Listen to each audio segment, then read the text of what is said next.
What's up guys, it's Juan at today i-review natin tong starter Pokemons natin guys. So ito yung mga Pokemon series, tapos gawa siya ni Lang Boang.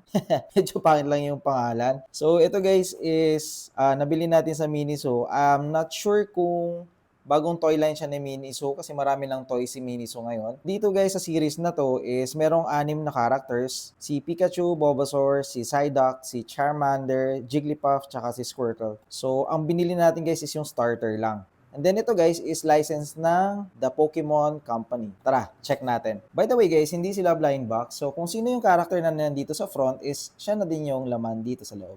So unahin natin si Squirtle guys. So, sa loob guys, wala na siyang kasamang catalog. And then, oh wow.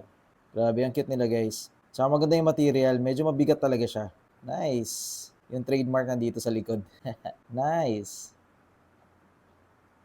So, next natin guys, si Charmander. Uy. Nice.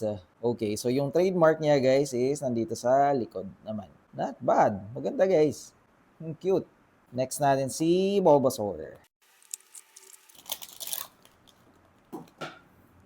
Okay. Oh, nice. Ilang guys ha, focus ko lang. Yan.